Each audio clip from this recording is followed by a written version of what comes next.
abençoava a nação de Israel, dizendo: o Senhor te abençoe e te guarde, que o Senhor faça resplandecer o seu rosto sobre ti e tenha misericórdia de ti, que o Senhor sobre ti levante o seu rosto e te dê a paz.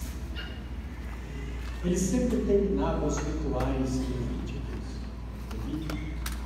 através dessa bênção, que é conhecida como bênção sacerdotal. Mas o que pouca gente sabe,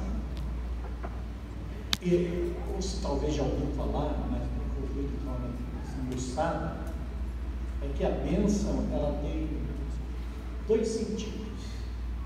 A primeira é a bênção, diga assim, bênção patriarcal. É um assunto vasto que a gente vai desenvolver durante o tema da nossa conferência. Portanto, o assunto é muito complexo e você tem que estar atento, porque a bênção patriarcal é uma das promessas de Deus dadas a um homem chamado Abraão, que até então era pai de uma família, Abrão. Não era Abraão, depois foi mudado para Abraão, pai de multidões. Nesse sentido, a bênção patriarcal se torna uma promessa para os filhos de Deus. E nós temos um segundo aspecto da bênção, que é a bênção sacerdotal. E essa bênção sacerdotal. Essa bênção, ela está espalhada na Bíblia toda. E ela vem até nós mediante um canal. Então nós vamos trabalhar a questão da bênção sacerdotal. Abraão, ele não é fonte de bênção nenhuma, ele é apenas um canal da bênção. Então nós vamos aprender também a ser canais da bênção, para que a gente possa experimentar a perfeita, agradável vontade de Deus em nossa vida. Portanto, o assunto ele é pesado.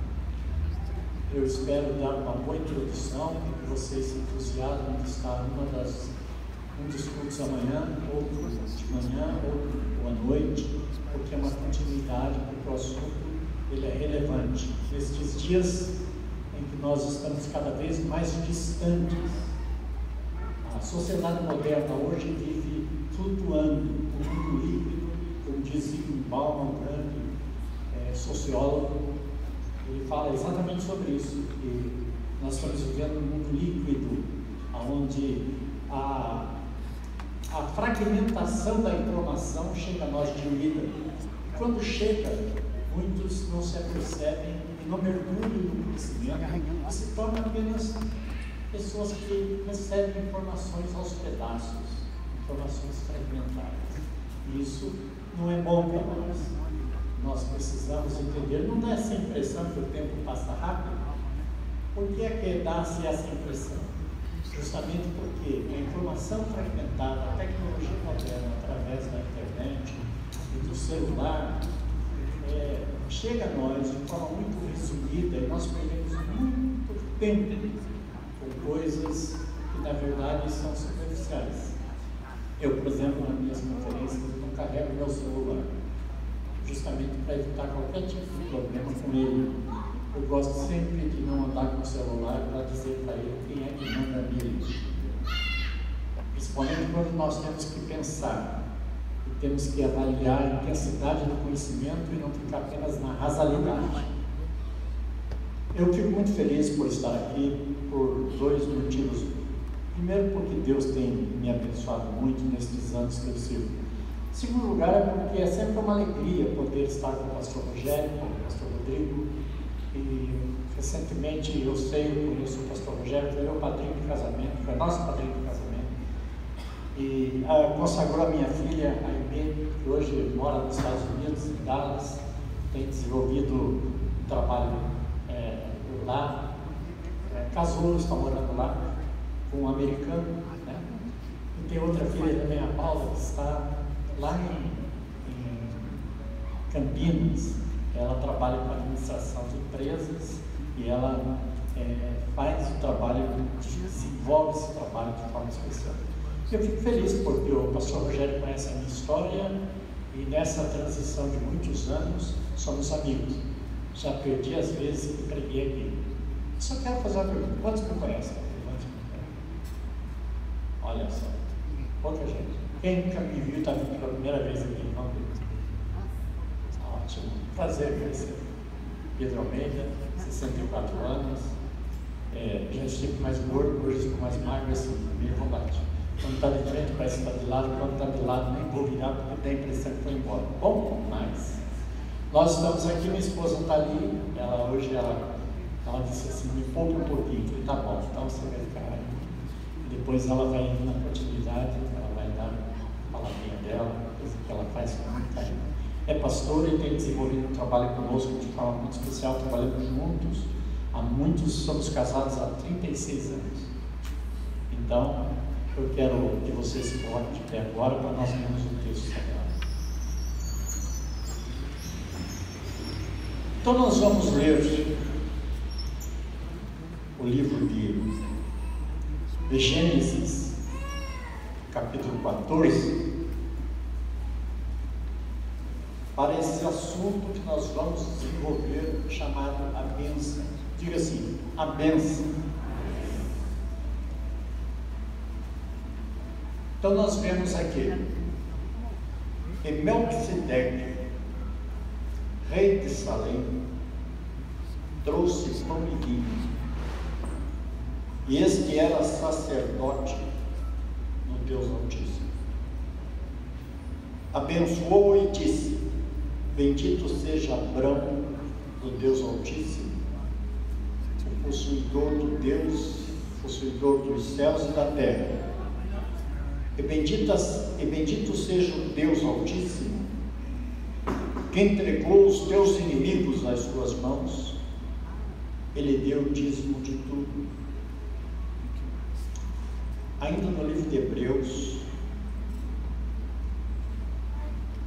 capítulo 7, está escrito assim: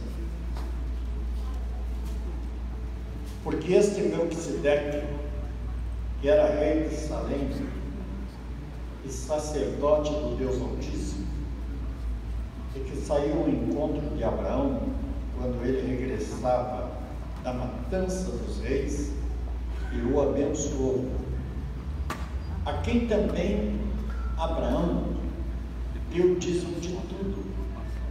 E primeiramente por interpretação, rei de justiça, e depois também rei de Salém, que é rei de paz, sem pai, sem mãe, sem genealogia, não tendo princípio de dias nem fim de vida, mas sendo feito semelhante ao Filho de Deus, permanece sacerdote para sempre. Considerai, pois, quão grande era este a quem até o patriarca Abraão deu os dízimos dos despojos. Os que dentre os filhos de Levi recebem o sacerdócio têm ordem, segundo a lei, de tomar o dízimo do povo, isto é, de seus irmãos, ainda que tenham descendido de Abraão. Amém? Coloque a mão ligeiramente sobre o seu coração. Querido Deus, nós estamos na Tua presença nesta noite. Estamos diante da Tua presença santa, e que a unção do Teu Espírito esclareça o nosso coração, e que nossa mente esteja apercebidos da grandiosidade de estar na Tua presença. Que fiquemos quietos nestes poucos minutos que me restam para falar, mas que a gente aprenda aqui a canalizar a Tua bênção em nossa vida. Em nome do Senhor Jesus. E todos digam amém. Pode sentar.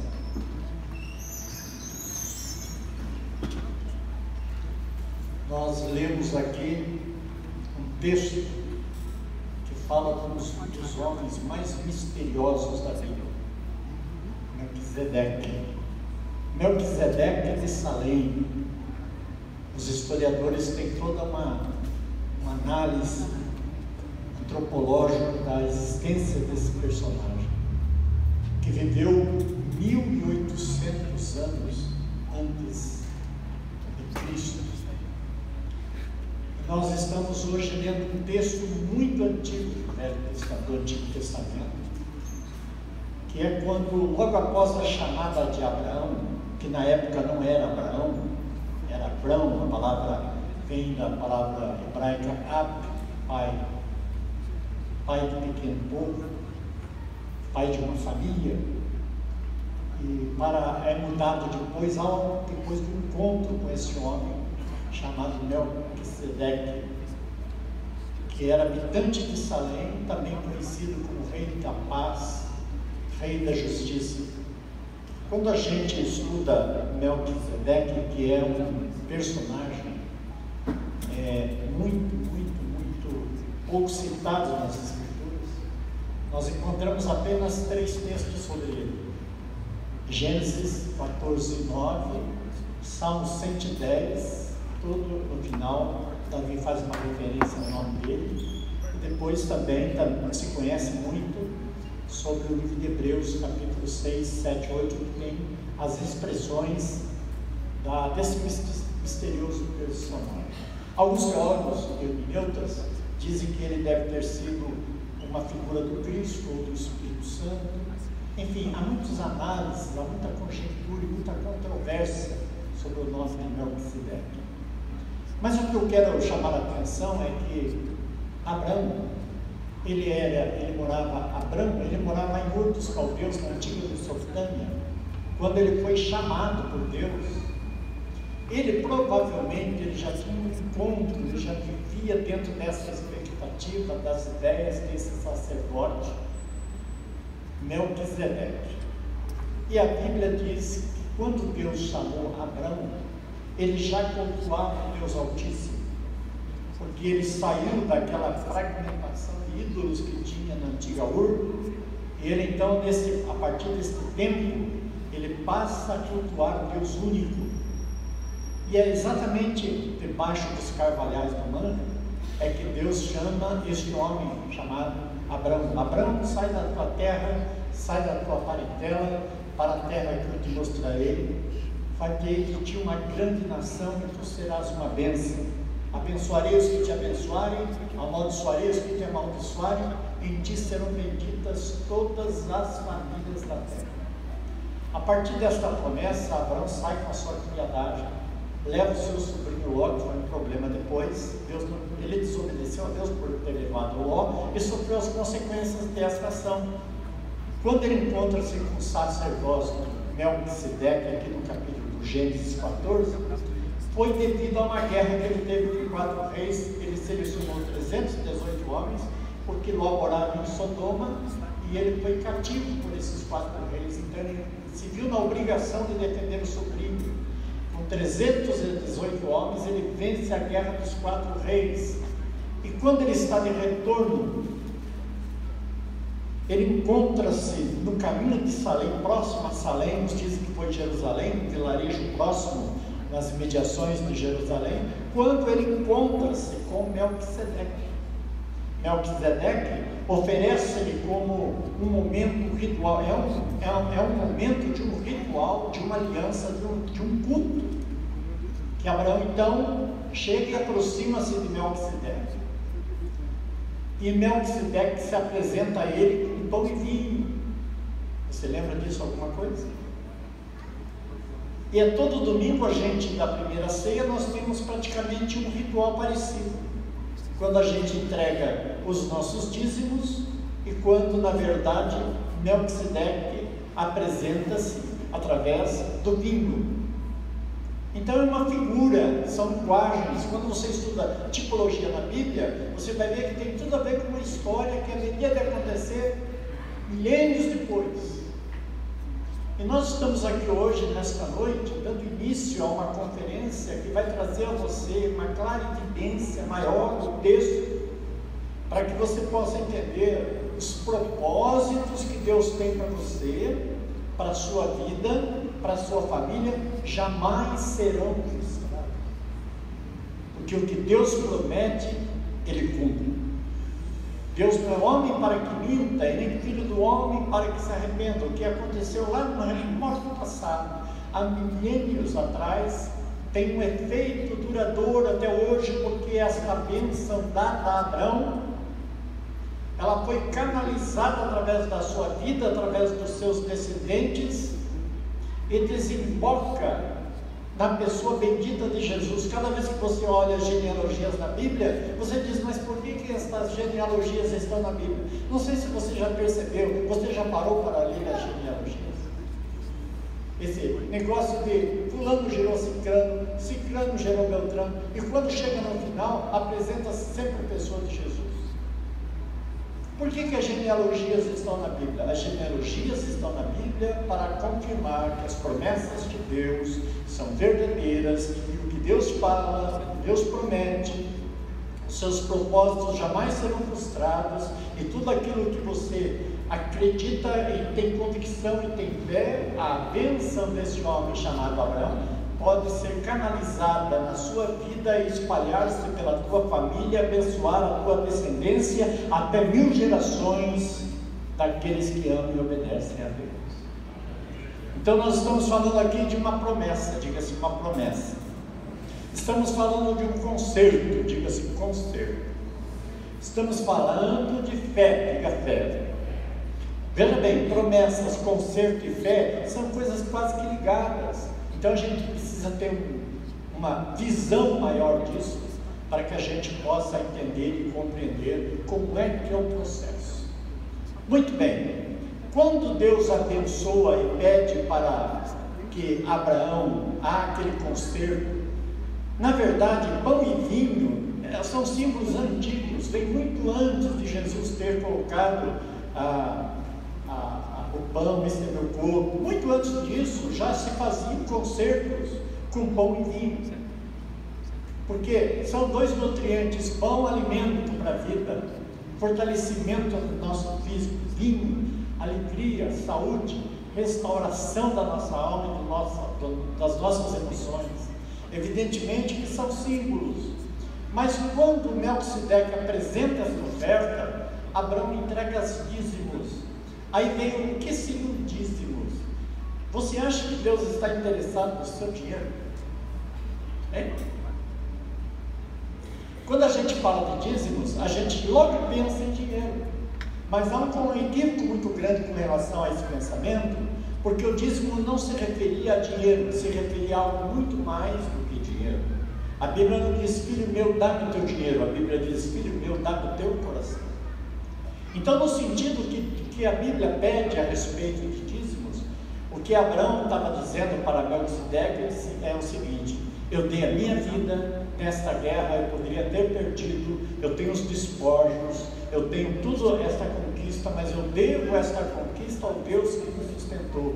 Então, já que o Senhor entrega a sua vida para mim, foi o que o Melquisedeque propôs, eu lhe entrego o meu corpo, eu lhe entrego minha vida, para que você tenha a minha alegria, a autoridade do Deus Altíssimo sobre a sua vida, que é um sacerdócio legítimo. E Abraão então diz: eu lhe passo então tudo que representa de minhas conquistas, eu também entrego-lhe a minha vida. Fala assim, uma palavrinha que é pouco dita, fica assim: reciprocidade. O que é isso? Reciprocidade é o fato de eu receber algo e dar na mesma intensidade ao outro.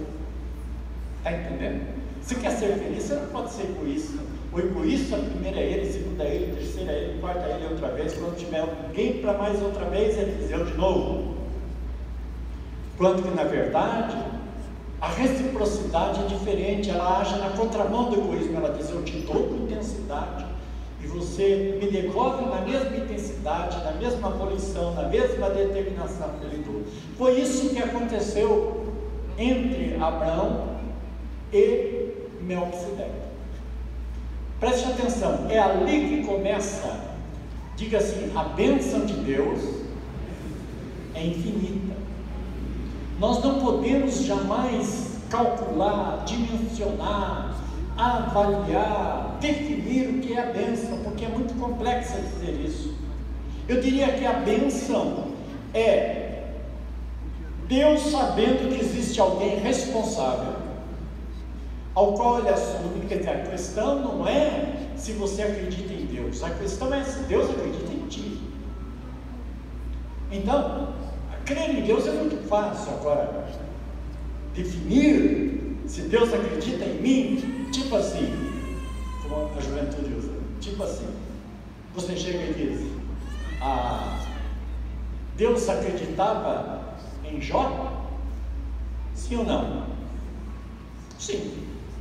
Então, Deus acreditava em Jó. Por exemplo, Gedeão não acreditava em Deus, mas Deus acreditava nele. Você está entendendo isso? Então Deus, ele sempre avalia o coração de cada ser humano. Deus está olhando o seu coração, as suas ações, as suas atitudes, e Ele te quer apenas algo de você. O que Ele quer de você? Diga assim, reciprocidade. Que você dê na mesma determinação, haja do mesmo jeito que Ele age contigo. E exatamente foi essa ação que Melquisedeque encontrou em Abraão. Quando você lê o livro de Gálatas, capítulo 3 todo, você vai ver que Abraão, ele foi o primeiro crente a ser evangelizado. Ele é a primeira atitude que ele tem, veja só, ele foi justificado pela sua ação de reciprocidade. O justo viverá da fé. E a Bíblia diz claramente que Abraão, aí você vai entender melhor quando você começa a ler o livro aos Gálatas, você vai perceber no capítulo 3, que diz assim o verso 6, é o caso de Abraão, que creu em Deus, e isso foi imputado como justiça. Olha que coisa extraordinária essa palavra. Ou seja, o fato de uma pessoa crer, ele é justificado. Então preste atenção, não são as obras, não é por mais bonito que você seja, não é o seu carisma, não é a sua sabedoria, não é o seu conhecimento. O que é? É a justiça de Deus. Quando você dá reciprocidade para Deus, Ele te justifica, porque Ele é aquele que te representa. Então a bênção, ela vem trazendo para você a avaliação, primeiro, do teu caráter com relação ao que você quer com Deus. E o que você quer com Deus? Barganhas? Negócios? Deus diz, eu estou fora. Mas quando você diz assim, o que você quer com Deus? Eu quero, na verdade, uma troca de atitude, de vida. Eu quero entregar a minha vida a Ti, e eu quero que o Senhor me dê a sua vida para mim. Então, quando isso ao agrado de Deus, então Ele te justifica. Você está entendendo? Quero que você diga ao seu irmão que Deus quer de você a reciprocidade. Tudo isso para falar que Deus quer reciprocidade, pastor. Tudo isso para a gente analisar como é que a bênção funciona. A bênção de Deus Ele te avaliza, tá? Ele diz assim, faça que eu estou contigo, faça que acontece, faça, se Deus é por mim, quem será contra mim? Isso é válido. Que Deus está dizendo o seguinte, eu abençoo todas as obras das tuas mãos. Quantos querem isso para a sua vida? É isso que Deus está falando, desta bênção que ela vem de lá. Agora, veja só, eu falei aqui de duas bênçãos. Qual é a primeira? Bênção patriarcal. Diga assim, bênção patriarcal. É bênção para a minha casa, bênção para a minha família, bênção para os meus descendentes. Isso é uma bênção. Então diga, bênção sacerdotal. Essa bênção sacerdotal, nós vamos falar amanhã, vamos falar nos cultos, ela é outro significado, ela tem outro sentido, tá? e que ela vem canalizando essas duas bênçãos para você, olhando para Abraão, você possa observar o passado dele, a sua vida, a sua atitude, que ele foi apenas um canal, que ele espera que todos aqueles, que Paulo escreveu isso, que todos aqueles sejam benditos com o crente Abraão, por ter sido um canal de Deus, por ter sido um homem que é reconhecidamente na Bíblia como amigo de Deus, que passa a ser um homem que tem uma reciprocidade imensa, e que os seus descendentes, de Abraão, Isaac e Jacó, José e as 12 tribos, que são os 12 filhos descendentes de Abraão. Quando a gente observa as 12 tribos que são dos filhos, não vou citar todos os nomes no tempo, mas temos 2 filhos de José ali inseridos, com mais 10 filhos de Jacó. Contanto, José também é considerado um patriarca, mas ele fica como assim de lado, porque existem 2 tribos que disputam a bênção. José foi um tipo de Jesus, é diferente. Ele foi aquele que seria o salvador da própria família de Abraão, mas isso é outra discussão. Mas quando você olha as 12 tribos de Israel, existem 2 tribos que se canalizam. Primeiro, a bênção patriarcal, segundo, a bênção sacerdotal. É bom você saber isso, para você saber definir. Quando Deus chamou Abraão, lhe deu 9 promessas, está lá em Gênesis 12, 1 e 2.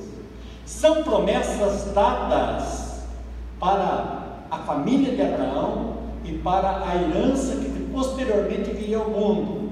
Então, quando a gente vai olhar os 2 outros filhos de descendentes de Abraão, nós temos Levi e temos Judá. São duas tribos aonde a bênção, se você for ver no Gênesis 29, você vai ver que os filhos receberam uma bênção específica. Mas tanto Levi como Judá é a canal da bênção, diga-se o canal da bênção, patriarcal e sacerdotal. Quantos querem essa bênção na sua vida? Veja, o nosso tema é a bênção. Quando então chega a bênção através de Levi, surge então o sacerdócio levita. O sacerdócio levita é uma coisa especificamente para judeus: sacrifícios, oblações, tabernáculo, peças do indumentário do sacerdote, a forma como os sacerdotes iriam se portar diante do culto a Deus. Tudo isso é canalizado para a nação de Israel aprender com Abraão. Tá? Então, as determinações dadas pelo profeta foram jogadas, foram colocadas em Levi, para que ele pudesse então apresentar uma figura que viria posteriormente a abençoar as nações da terra. Preste atenção, isso inclui nós. No livro de Hebreus diz assim que esses tipos de figuras passaram, mandamentos das leis de Deus passaram, tudo isso passou, todas as ordenanças, a essência da lei ficou, porque ela foi transportada da pedra para o coração dos filhos de Deus. Então, o que acontece? Você agora já não obedece mandamentos porque tem medo de morte, tem medo de perder, tem medo de ir para o inferno. Você tem que obedecer os mandamentos porque você ama o Senhor desses mandamentos. Então o Senhor é maior do que uma ordem. Vai fazer que nem aquele garoto que estava na escola e o pai e a diretora disse: senta menino, não senta, senta menino, não senta, se você não sentar, eu vou te mandar para a diretoria. Aí o menino sentou. Aí o professor disse: sentou ou não sentou? Ele disse: sentou, mas por dentro estou de pé.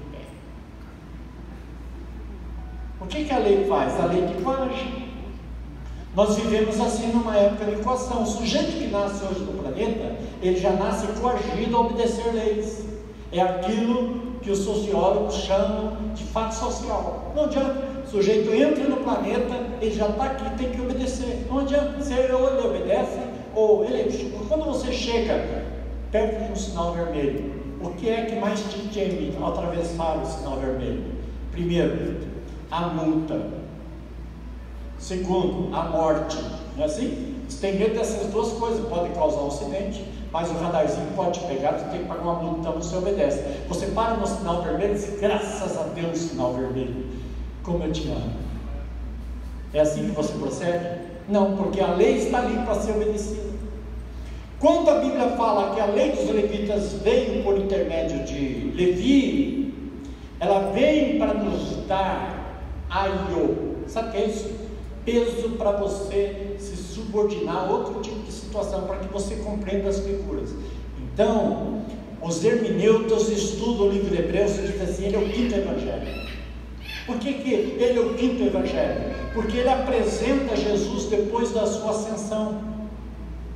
Se eu fosse você hoje, pregaria a Bíblia e iria ler ela de carreirinha no livro de Hebreus, porque vai nos apresentar um Cristo vitorioso. Não é um Cristo olhado debaixo da cruz, é um Cristo visto de cima da cruz.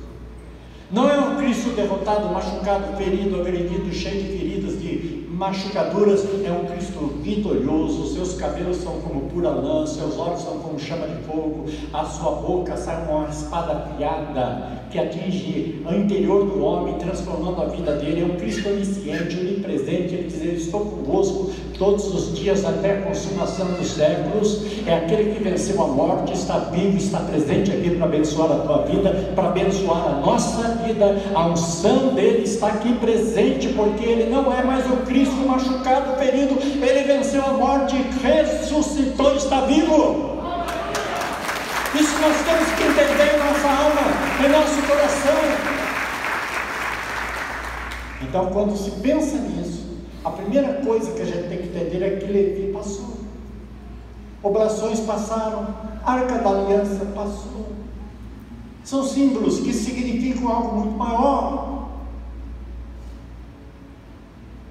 porque senão isso vira religião, e nós não podemos ser religiosos. Nós devemos ser cristãos, lavados, remidos, porque ninguém se transforma em santo pelo fato de entrar num templo, assim como ninguém se transforma em um automóvel pelo fato de entrar numa garagem. Vamos entender e vamos compreender que santidade tem a ver com relacionamento, com reciprocidade. Tudo aquilo que a gente faz para Deus, ela tem que ter uma característica, e a característica é a bênção de Deus na nossa vida. Ela que tem que predominar. Mas como é que acontece isso? Quando a gente olha o livro de Hebreus, a gente vai perceber algo muito grande e muito profundo. Por quê? Já que as coisas velhas se passaram, também o templo muda. Louvado seja Deus. Eu sempre viajo ao Brasil, prego em muitas igrejas em todo o país. Confesso a vocês, esse é um dos templos mais lindos que eu já vi. Sua estrutura não é para a glória de ninguém, mas é pela capacidade do líder que teve uma visão extraordinária. Mas eu conheço o pastor Rogério. Mas por mais belo que seja esse templo,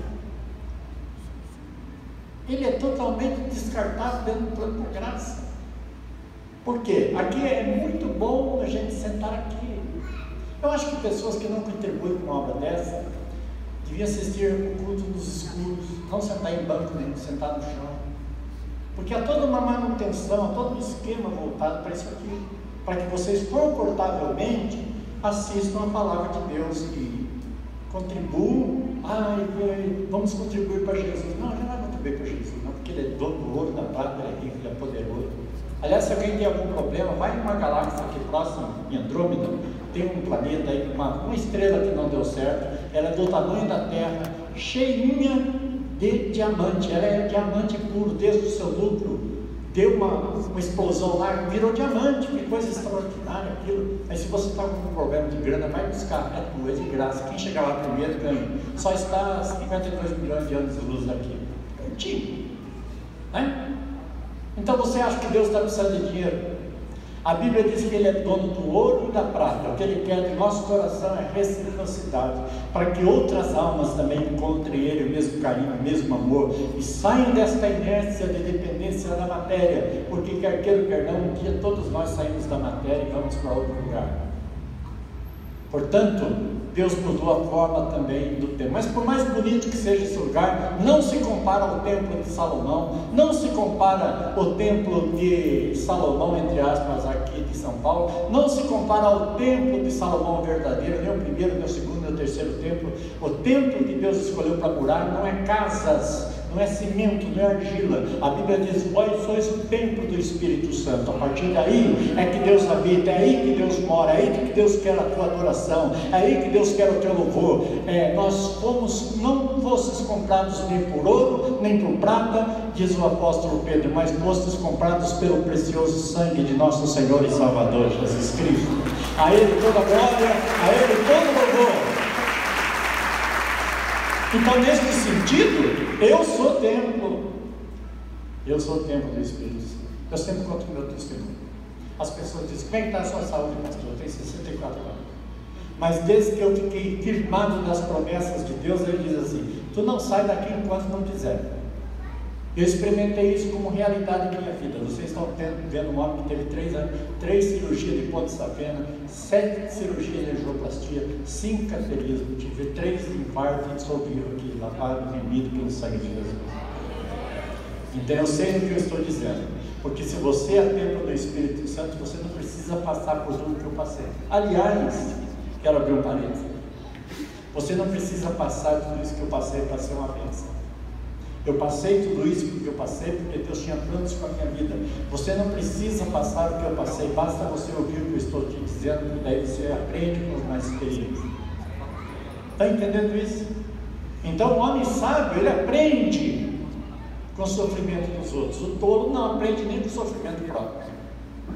Então vamos observar o seguinte: Deus tem um plano para a sua vida e quer que a bênção que venha até a tua vida. Quantos querem a bênção de Deus?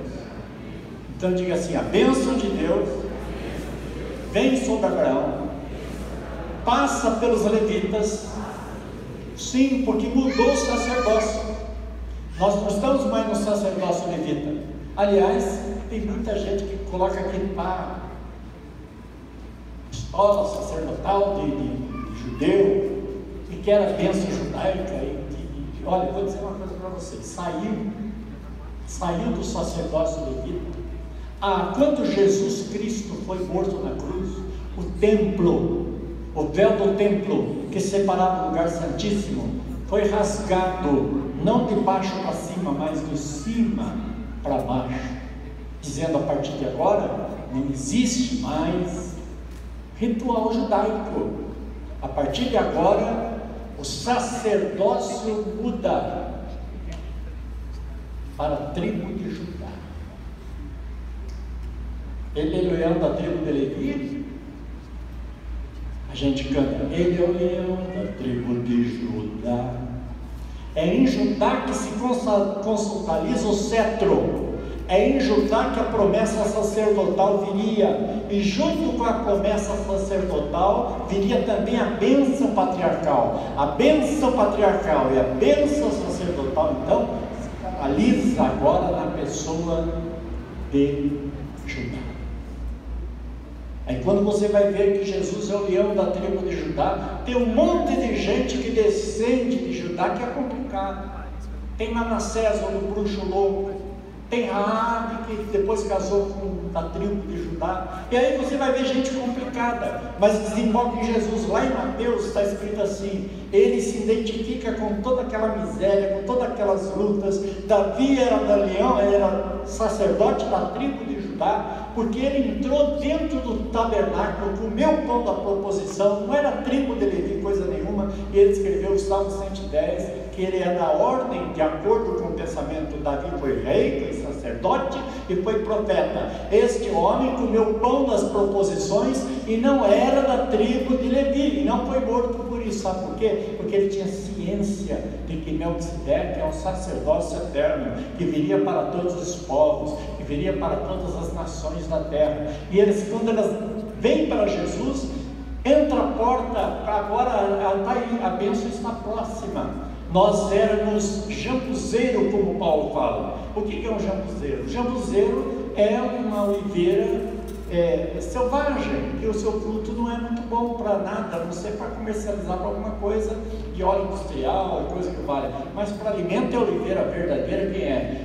A nação de Israel, ela, dentro da tipologia, ela é conhecida como oliveira verdadeira. Aí quando vem Jesus, você vem para ele, você é enxertado como um jambuzeiro, como algo que não dava fruto, é enxertado nele, para que através da sua vida, você passe agora a ser herdeiro das promessas de Deus, de acordo com as promessas estabelecidas. Então nós terminamos hoje aqui, mas a gente continua amanhã. Amém? Quem foi abençoado? Quantos vão estar comigo amanhã para nós estarmos juntos? Levante a mão, quero ver. Então fique em pé, vamos ficar em pé e vamos dar uma continuidade nisso. Fique em pé na presença de Deus, que eu quero abençoar a tua vida. Meu tempo já está terminando. Eu louvo a Deus por este momento de estar com os irmãos aqui. Tenho certeza que vocês que vão seguir esta conferência vão entender e vão compreender aonde é que nós vamos chegar. Olha só, amanhã nós temos uma pequena sinopse da pregação de hoje, para poder dar continuidade, falando sempre do fator Melquisedeque, as bênçãos de Deus para a tua vida. Bênção sacerdotal, diga assim, bênção sacerdotal e bênção patriarcal. Levante as mãos bem alto ao Pai. Pai, eu quero abençoar o teu povo que aqui veio nesta noite. Sabemos que é um culto especial na tua presença, dando pontapé inicial nesta conferência, porque nós queremos que a tua unção esteja na vida dos teus filhos. Se alguém entrou aqui triste, desanimado, abatido, enfraquecido pelas lutas, pelos problemas, pelas dificuldades, que esta palavra ministrada nesse início de conferência sobre o fator Melquisedeque venha trazer consciência espiritual dos teus filhos, para que eles possam desenvolver uma vida dinâmica na presença do Deus Todo-Poderoso. Nós queremos, Pai, que toda tristeza, angústia, miséria, doenças, enfermidades sejam arrancadas, porque nós somos herdeiros de Abraão, fomos enxertados nesta oliveira poderosa. E agora nós determinamos que a tua bênção esteja sobre a vida dos teus filhos, que eles sejam poderosamente revestidos pelo poder do teu Espírito Santo, e que aonde há tristeza, o Senhor coloque alegria, onde há pranto, que haja alegria e gozo de felicidade. Aonde existe, Pai, traumas por machucaduras e feridas e angústias e neuras, que o Senhor arranque isso do coração e dê a paz do teu Espírito, a alegria da canalização do teu poder na vida dos teus filhos.